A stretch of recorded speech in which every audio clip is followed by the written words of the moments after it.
folks. Today I am here in the studio with my pal and fixture of the Central Ohio Bluegrass scene, Mr. Rich Baker. I heard this guy's voice at least 15 years before I actually met you. So it's kind of been surreal in the last couple of years to get to know you and to get to kind of jam with Rich. Rich is an amazing Monroe-style mandolin player. He's our local famous bluegrass radio personality. He worked for CompuServe back in the day, the company that invented the GIF. So we've got lots to talk about today, folks. Stick around for more.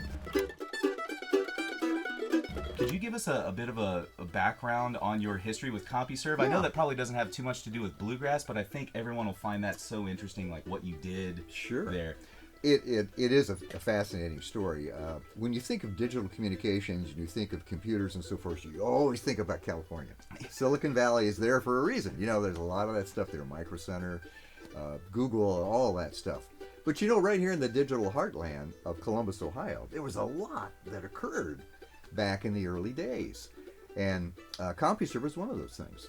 CompuServe was a company that actually was created to provide data processing to an insurance company here.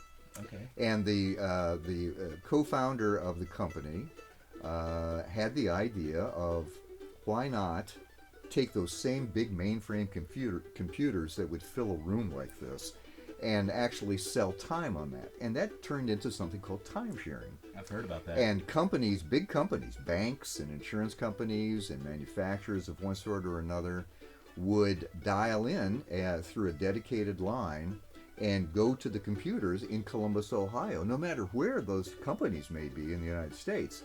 And that was the beginning of really sophisticated network communications.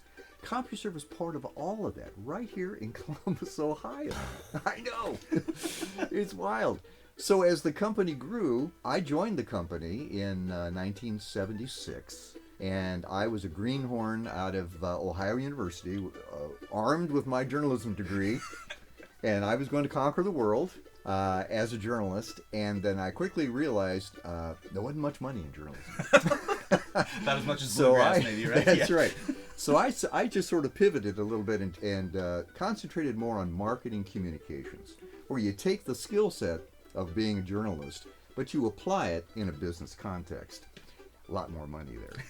So I went to CompuServe in 1976, and then by 1979, the company had come up with another great idea, which was, why don't we use these big mainframe computers and let these new things called microcomputers that, you know, Steve Jobs was building in his basement out in California, and that Microsoft, Bill Gates at Microsoft, by the way, Bill Gates flew from California to Columbus, Ohio to meet with the president of CompuServe when Bill Gates was like, I don't know, he maybe 18, 19, 20 years old, something like that. And why not take these computers that are sitting here in Columbus, these big mainframes, and allow these guys, these kind of computer geeks and technology kinds of guys, to actually dial a number on that CompuServe network I was telling you about, put their phone in a thing called a modem, you know, a coupler device,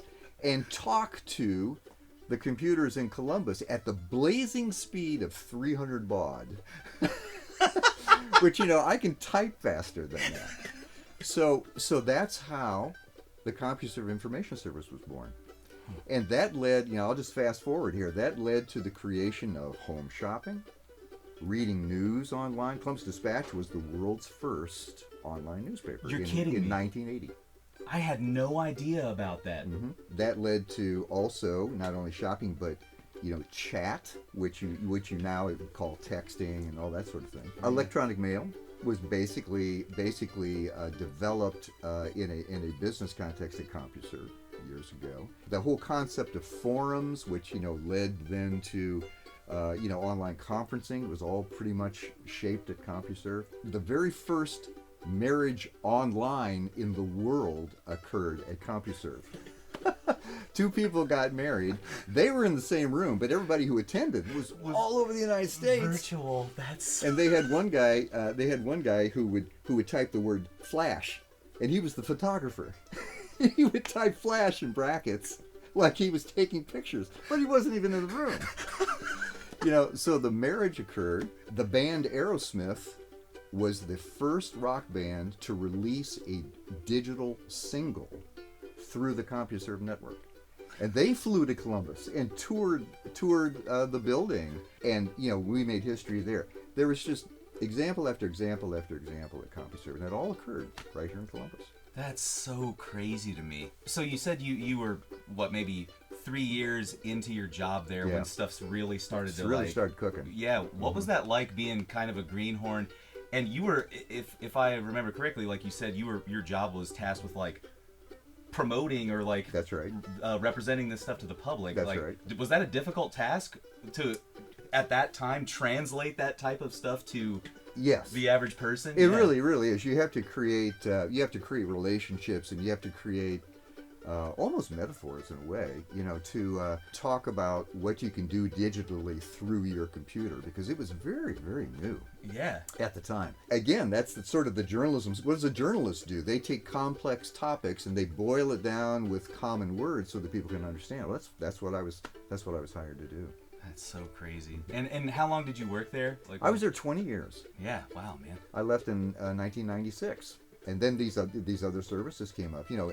America Online, which was called The Source in the beginning. They were really a respectable service that made a significant contribution to digital communications too. Yeah, definitely. Well, everyone associates the email thing with "you've got mail," right? That's right. Yeah, that's right. Or at least maybe Gen Zers don't even know yeah. what that phrase is now, but I remember that. So we kind of talked about your career with CompuServe. This is, obviously a really cool tidbit of just like Ohio history that you're connected to. Mm-hmm. But let's maybe back up a bit. So you had been introduced to bluegrass music and stuff like that way before probably your time at CompuServe, right? Way before. Yeah. So what's your relationship with bluegrass, and when did that start? That's a good question. I went to Ohio University, located in the hills of southeastern Ohio. Well, that exposed me to roots music, Appalachian music. I became a big fan of Lost John Hutcherson and his brother Zeke Hutcherson. And Bob White was down there making mandolins, and he was an awesome mandolin player. Yep. Peach Hampton was down there, and if I remember correctly, I think he was a fiddle player. But anyway, he was in the Hutcherson Brothers band, and I was there, during the sort of the hippy dippy era, And, yeah, we're talking mid '70s, right? Yeah. So everything was alternative something, alternative lifestyle, alternative whatever. Well, the music scene was kind of that way too.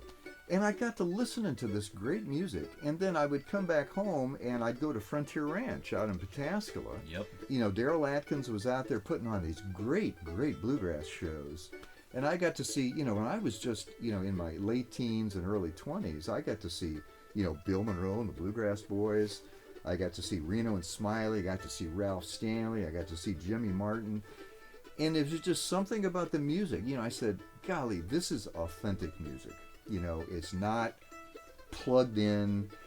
The heart and soul of the music is coming right from the people playing it, through their fingers, through their instruments, through a microphone, and out for listening enjoyment. The beat of bluegrass music just absolutely captivated me. Yeah. And I said, boy, this is just great. So while all my friends were listening to the Beatles and Rolling Stones, I was listening to Flatt and Scruggs and, Matt Wiseman and Bill Monroe and all these other guys.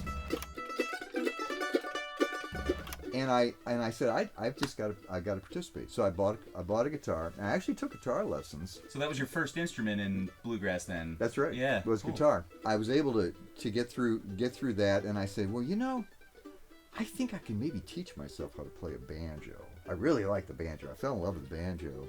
Earl Scruggs and Don Reno and all the people who did kind of the straight, hard Scruggs style driving banjos really captivated me. So I got an open back banjo that I got for Christmas one year, and I taught myself to play that. And I got online and I said, I got to have a resonator on this banjo. Everybody has a resonator. Nobody plays with an open back banjo except the Kingston Trio or something. Yeah. So I got a resonator, in the mail, I actually found I could buy a resonator, and they mailed it to me, and it wouldn't fit the banjo, so I had to take a saw, and I cut the end of the resonator so it would go around the neck of the banjo, and I jerry-rigged a couple of screws to keep it on, and it was actually crooked. Like the banjo was like this, and the resonator was like that. But it worked. Yeah. And there wasn't a tone ring, or I don't think anything in the banjo, and so I taught myself to play banjo. When you get a good instrument, you find you accelerate your learning. So I got that, and I took it to Athens, and Zeke Hutchison got a hold of me and said, I need to buy some tires for my truck. He says, I've got this Gibson Mastertone here, and it ended up being an RB3 with a raised head on it. Oh, yeah, like an archtop or whatever? Yeah. Archtop banjo, and I thought, wow, that's like Ralph Stanley has. Not quite an RB3, but the raised head really got. So he said, "I'll tell you what, this is Zeke. I'll tell you what, I'll trade you my banjo for your banjo, my Vega, and $100 or something like that." And I said, for a student, $100 was hard to come by. Yeah. But I said, sure, let's do that. So I had Zeke Hutchison's RB3 for years and years. You know how those old instruments, when they've been in a case, you open the case and it's like this odor comes out of age. Yes, the ancient tones, the ancient smells, right? It's ancient, ancient everything. And this was just like that. And boy, it was a great banjo. I wish I had it today. Yeah. But then the one that got away. So the banjo was something that I played then for several years, and I played in a number of groups in Columbus with people like Ted Gill and Al Beavers and Bob Basilera and Dan Cook, and people who were really kind of local legends in a way. And I was just so honored to be even in their company, even in their presence. And played at the honky tonks. They used to smuggle me in because I was too young actually to go in. This is when you had to be 21 at least, and and they would smuggle me into these clubs, and I would play bluegrass music with them. And then, banjos everybody was starting to learn to play the banjo then. It was a very popular instrument, and thanks to Earl Scruggs, and thanks to the Bonnie and Clyde movie with Foggy Mountain Breakdown, and then later the Deliverance movie. Yep. And then the Ballad of Jed Clampett, and the Beverly Hillbillies, and all of that kind of created a real impetus behind roots music, in particular bluegrass music, although nobody probably even knew to call it bluegrass music at the time. So everybody started learning to play the banjo. They were like me a few years earlier, where I was captivated by the banjo, and they all say, I want to learn to play the banjo.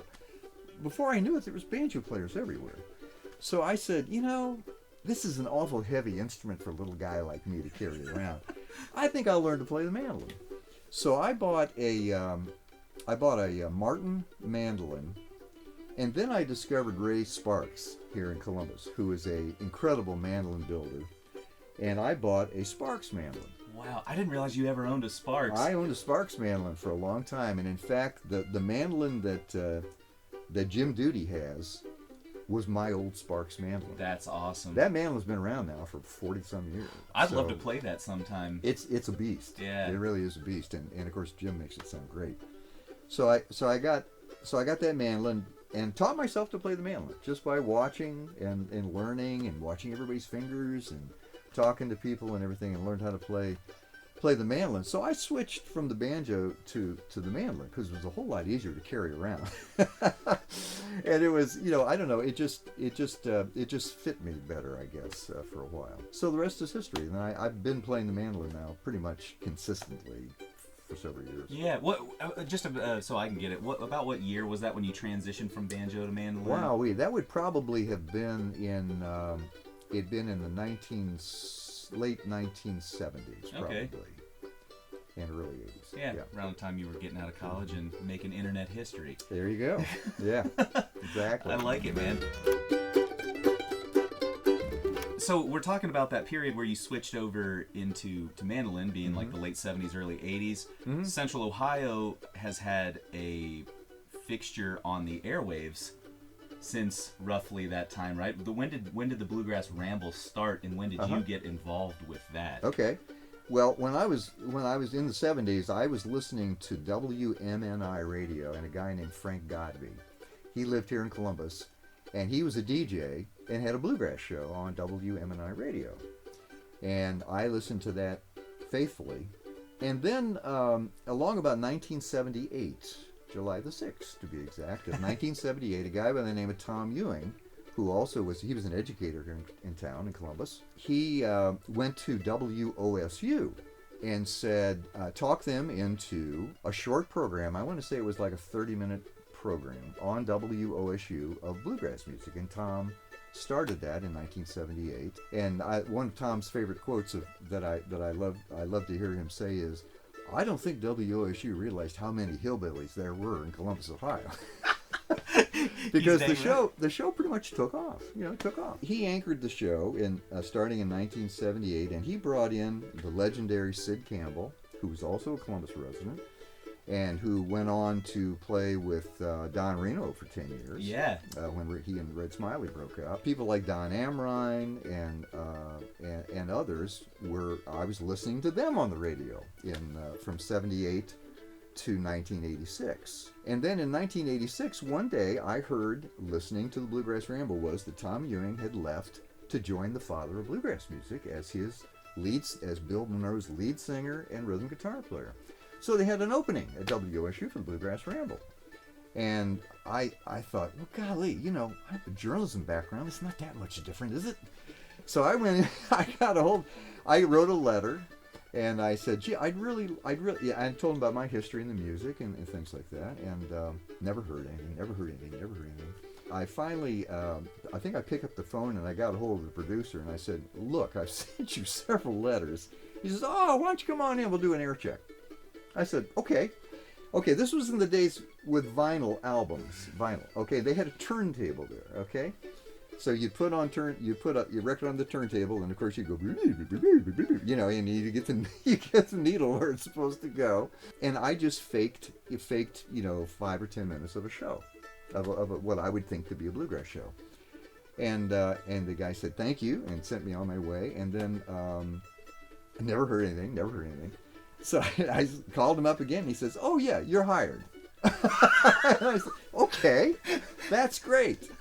So I went in and I sat with Sid Campbell and through one of his shows, and Don Amrine through one of his shows, and then pretty soon my Saturday came, and there I was all by myself, and somebody hung around for about 30 minutes, and just to make sure that I knew how to turn on the lights and do some things. So that's how I got on the Bluegrass Ramble. So that was 1986, and here it is, 46 years later, and I'm still doing it. That's so awesome. We celebrated our 45th, the Bluegrass Ramble celebrated its 45th anniversary last year in August, at the Eagles Park over on Westerville Road, and, of course, Appalachian Swing was there, Hillbilly Chic, and then we had Third Time Out come as our headliner. That's so cool. As you know, and I've been on the radio about every third weekend. There's a rotation. It's been the most stable here recently in recent years because I recruited Chet DeLong, who is just an absolute legend here locally. No, Chet's the man. He truly is. He's forgotten more about the music than I'll ever know. He's just amazing. And Chris Johnston, who he had a big band show on WOSU. He did big band music. Oh, wow. He broadcast big band music. So I called him up. We had a vacancy several years. I said, why don't you just, you already know how to run all the equipment and everything. He just didn't know the music. So, but he's done a great job learning about the music. And of course, he has a great on-air persona and personality and presence. So that's the three of us now: Chet DeLong, Chris Johnston, and I. And Brent Davis subs for us a lot when we can't make it or we're on vacation or something like that. And it's worked out really well. So here it is, 46 years later, and I'm still doing it. That's so cool. And just to tell you folks out there too, it's so awesome for me to hear Rich tell these stories because I've been listening since I got into bluegrass music to the Ramble. It was the only thing in Central Ohio that you could find, that was a regular public occurrence where you could tune into bluegrass music. Yeah. But I really cut my teeth on all the traditional stuff. My dad was really into bluegrass music, and I kind of thought it was lame at first. Yeah. You know, Yeah. I was listening. Yeah. I was like, Bill Monroe. God, how can anyone stand to listen to that guy sing? You know what I mean? I know. But when I was like 12, the bug bit me, and tuning into your show really helped stoke the fire. Oh, good. You know? Oh, good. That's Yeah. great. No, it's like I said, it's a little surreal to like have you email me and ask to come over and jam in my basement. Oh. Every now and Oh, again, well. it's like, this is the guy I've been listening to for years, people. Well, you know, the show's 46 years old, and I've been there 38 years of that time. Yeah. So just to clarify that. So it's been a great ride, and you know, hats off to WOSU, which has stuck by this form of traditional American music for so many years. Yeah. And has allowed us the real estate on the weekends to nurture the show. It went from 30 minutes when Tom Ewing started up to a peak of 12 hours at one point. When was that? We had 6 hours, 6 to midnight on Saturdays, 6 to midnight on Sundays. There was an extra day. Yeah, Gotcha. yeah. And then and we did that for years and years, and then along came the pandemic, and you know, then we were off the air, and Brent Davis would create programs in his house using the technology, and then would send the files, and then WSU would air them. So then when we came back after the pandemic, we came back as a Saturday night program from 7 to 11, which is where we are now. So it went from 30 minutes to 12 hours, and now we've settled into the 4 hours. So for locally produced programs, it's one of the few in the United States that's been going on for 46 years, number one. And number two, that has the kind of real estate that we have, on-air real estate, to share good traditional American music in the fashion that we do through local production. It's live. We don't tape it. I mean, it's Saturday Night Live for us, man. Absolutely. Well, that's like, I love the fact that you guys do that because, Yeah. you know, you'll hear a transition to a new song. You know what I mean? It's not that real, like, almost like artificial kind of like tight Yeah. radio program. I like it's more like original bluegrass programming. You know what I mean? If you listen to those transcriptions of shows back in the 50s and 60s or whatever. Yeah. I love that so much that you guys do that. Well, you know, one of the things that you'll notice if you listen to Bluegrass Ramble is we don't talk over the music. You know, we talk and then we play the music. Now, why do we do that? Because you know what the average bluegrass musician's like. They don't want to hear somebody talking over a lick or a run or a riff that they could learn. No They don't way. want to hear us. They want to hear the music. So we talk right up to the music. And when the music ends, we start talking again, and you know, so that's just kind of what we do, and that separates us, to your point, separates us from more of the commercial kinds of operations Yeah. where everything is kind of and you're talking over songs, and your intros and your outros are you tend to, you know, they overlap, and they're timed just right, and all that kind of thing. But we don't do it on the Ramble. I guess you might say we respect the music, and we respect the fact that our listeners respect the music and really want to hear every note that they can. Yeah, I don't think that's even a slight or a dig to say that you guys respect the music, because to me it's not treated in the same way, like you said, that commercial radio treats music. The music is a commodity to keep you on listening for ads or Yeah. something. And you guys are on an NPR affiliate. Yeah. You don't have to worry about any of that kind of stuff. That's right. You know, it's there to provide a public service and education for the public, and I love that. There's a question that I wanted to ask. So since you have been, this could, you know, I'm not trying to bait you with a you know, what I want to say, to get you to say something bad, but the program has been running, like you said, for 46 years. 46 now. years this year. Yeah, that's because it's 2024. Yeah. The program's been running for 46 years, and you've been there for 38 of those years. That's right. How would you describe how bluegrass music has changed in that time? That's a great question. The really exciting part is that the audience has grown. You know, the classic bell curve is for a product or a service or something is like this. That's why they call it a bell curve, because they're shaped like a bell. Early adopters here, people who have had their fill of whatever it is, a product or a service is over here. But the bulk of the users are in the middle here. It's probably between like 35 and 55 years old, kind of thing. That's the traditional life cycle of most products. Well, if you think of the radio show as a product, you would expect perhaps that bell curve would be similar. But it really isn't. It's actually a reverse bell curve. If you look at Nielsen ratings, you'll discover that the early adopters, which are generally younger people, are up here now. They're not down here. They're up here. Wow. And then it dips, where the 35 to 55, they're down here. And that doesn't mean that nobody's listening in that age, but it's a smaller audience. Yeah. Then the more mature adult is up here on the top again, and that reflects to some degree the listenership. So what does all that mean?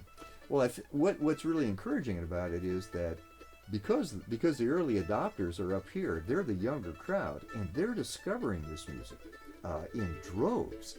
And it's because of Billy Strings, it's because of Molly Tuttle, it's because of Sierra Hull, it's because of Chris Thiele, and I could go on and on and on. These are people that a younger listener can really identify with, and they are monster musicians and talent. Oh my gosh! Just look at who really kind of dominated the IBMA Awards this year. It was Billy Strings and Molly Tuttle and Sierra Hall. I was sitting in the 8th row watching that stuff, man. It was kind of surreal. It was. To see all those young names. Because oftentimes IBMA Awards, you'll see Brian Sutton win his 8th Guitar Player of the Year, which deservedly so, right? But to see those younger names crack in there, it's so exciting. Yeah. The newer generation of roots musicians and bluegrass musicians, they're coming at the music this direction. The older people like me are coming at the music at this direction, and I'm saying, wow, have you heard Billy Strings? And they're saying, have you heard this dude Ralph Stanley? And Bill Monroe and Flat and Scruggs? Where did they come from? And we're meeting here in the middle. So and cool. That's I can't think of a better future of the music than that phenomenon. Yeah. So how has the music changed? We all, Chet and Chris and I, we have cases of CDs that we take in, and we now try to get the whole range of music that you hear these days, not just the pioneers and the fathers. Yes, they still belong in that mix, of course. Mm-hmm. But it's more about what did they do that now is happening in this fashion with these newer artists. And it's just a really exciting time because of that. That's awesome to hear. So the music has changed. It's broader. It's more prevalent. I think it's more. Peter Rowan said once, actually it was Sonny Osborne who said this. He said he and Bobby Osborne were trying to make bluegrass relevant. So they came up with songs that they felt made the music relevant. Well, you listen to what Billy Strings sings about, and he sings about a period of his life where things were pretty rough. He admits he was kind of heading off in a direction that maybe he didn't really want, and now he's straightened himself up and everything. Well, his music is relevant to that cultural phenomenon, I guess you might say.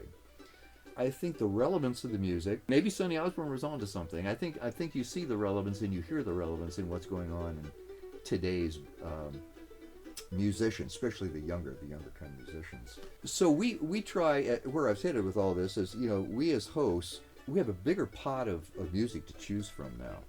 And, yes, we still take CDs in, but, upwards of 25% of what I play now is all off the internet. Mm-hmm. It's all digital. And, I'm spending my time typing instead of queuing, And Chris does even more than that. He'll have multiple windows lined up, and he's pulling stuff off of AirPlay Direct and things like that. Mm-hmm. And that's where the music's coming from. It's really the only good way, immediate way that you can find the new cuts that are coming out, the new singles, which is introduced, used to be that every bluegrass artist created a album that had 12. If you didn't have 12, you said, "Oh, this album only has 11 cuts." Man, I'm getting shorted here. So now this whole world of singles has come up now because of digital technology. So you're seeing a lot more musicians that will release a whole series of singles, and then they'll aggregate those eventually into an album. Yeah. So that's how the music has changed. We're playing more off the internet. We're playing a bigger variety, I think, a number of generations in the music, respecting the fathers of the music, but also recognizing and honoring the the people who are interpreting the music in their own way and are lighting up a whole new generation of audience. Yeah, I love to hear you say that, because I hear it in your show, and I've told you this before, that I just appreciate the fact that you take that view on it, because it's not always present in the community, right? Some people see themselves as gatekeepers and arbiters of the real style. But you're right that bluegrass music, like you said, even when you were talking about your early history with bluegrass music, the thing that resonated with you was the fact that something felt true about it, that people were telling their stories, right? And you may not like the stories that my generation and younger generations have to tell, but we're using the music as a vehicle to tell our stories, right? That's right. So that thing is common. That's the common thread, I guess, through the years with bluegrass that I'm hearing you say. Oh yeah, something positive must be happening with bluegrass, because you got people like Dolly Parton, who does a bluegrass recording. You got Dwight Yoakam, and my gosh, Willie Nelson. Willie Nelson has a new, and I said that on the air. I said I never thought I'd ever say this, but here's the latest from Willie Nelson on the Bluegrass Ramble. And he warbles the stuff that he's recorded in the country in the country genre, and he's adapted them now to bluegrass, and it really comes off pretty well. There's got to be a reason these people are doing this, and I think the reason is they realize there's an audience out there for this kind of sound, and it's happening more and more. You got the Ricky Skaggses, the Vince Gills, you can just go on and on. The people who have jumped genre to genre then end up really embracing both of them. It's so funny, right? You see those Skaggs-like characters who, I mean, at one point in time, he was the biggest country pop star in the world. By recycling bluegrass songs. Exactly. He was playing Uncle Pen and all that stuff, right? Like, so it's interesting to see how bluegrass always finds its way in there, right? That's right. Is there anything else you wanted to say about the Ramble, or your kind of professional and radio career and all that? Only I might just tie a bow on all that by saying, what comes around goes around, or what goes around comes around, whatever that saying is. But anyway, Tom Ewing started the show in 1978, and then of course he went to Nashville and joined Bill Monroe. Well, he's back here now.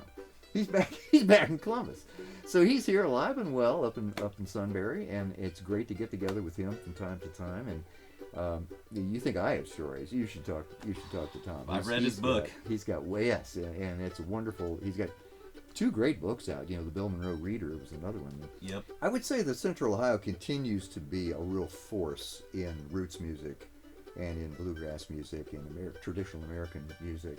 Things like what's going on at Denison University, for example, that Adam Schlenker's got going on there and that you're a part of, to cultivate and nurture and shape the future musicians in this kind of music is tremendous. Yeah.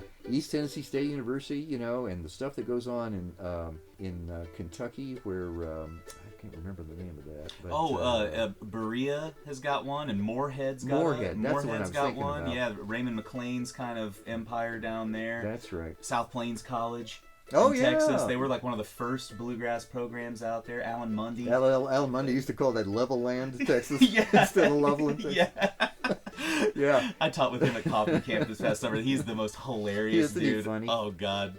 And that's a testament to the stuff you were just talking about, the work that you've done and other bluegrass promoters and DJs and stuff like that. The fact that their educational institutions have taken note of this, and like you said, Tom Ewing said, WOSU didn't realize how many hillbillies were in Central Ohio, but these colleges are starting to realize that, and realize that it's part of the culture of those places, And one thing that we like to think about at Denison too is not only are we training future musicians of this style, but future fans and lovers of this music, consumers of this music, teaching people about the history of bluegrass and the styles of music before that created it and after that it created. So creating that continuum and just raising awareness and appreciation for it, I think, is something that we take pride in. Oh, absolutely. I mean, the music's nothing without the audience out there too.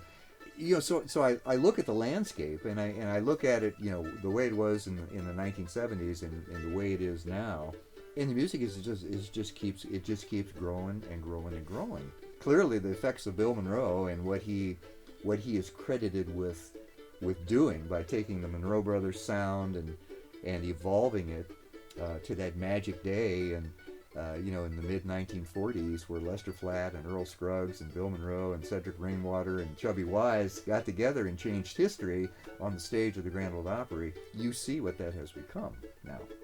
And it's become something really great, and it's bigger than all of us, actually. And it's so great to see the programs, the camps that are popping up all over the country. These are all incubators for the new breed of musician coming up to go, watch, learn, talk, listen, ask questions, try it, practice it, and come out the other side their own musician, which contributes to the culture of the country and the world and everything else going on, as far as I'm concerned. So it's really exciting to see all of that, and I just feel blessed that I've been a part of that from little old Columbus, Ohio, and the reach that we have. I never thought that my program would have a worldwide reach, but thanks to technology, it does. It does. Yeah. We have listeners in. It's not uncommon to get to hear from people in other countries, sending us emails and text messages and so forth, and listeners all over the country. People who move from Columbus, but they'll continue to use their computers and or their WSU apps or whatever it is they're using, and they'll keep listening to the music. So it's just a great time to be involved, I think, in the music. Yeah, man. It's clear that you're passionate about it, and that is contagious for everyone that you come into contact with. So I appreciate everything that you've done for the scene around here, Rich. Without people like you and all those names that you mentioned that you came up with, there wouldn't have been a foundation for me or any of my pals to do it. So. Well, the feeling's mutual. Your contribution to the music has been incredible. Thanks, in many, many ways. And the jamming is out of sight. Well, that seems like a good segue to me. I want to thank my buddy Rich so much for coming in here today and sharing his mandolins and knowledge of the Central Ohio bluegrass scene and the early internet. Holy crap. I didn't realize, you heard it here. The internet and everything important about the internet was invented in Columbus, Ohio. You got it. No hype there whatsoever. No. We did it. Yeah. How is your job at the Chamber of Commerce? Yeah, exactly. Yeah, the Chamber of Commerce is welcome to sponsor any YouTube videos on my channel that they want to, so... Heard it here first. Yeah, just saying. But thanks so much for tuning in, folks. Thanks for coming out, Rich. My pleasure. Yeah. Let's do this again sometime. We will. We'll catch you later.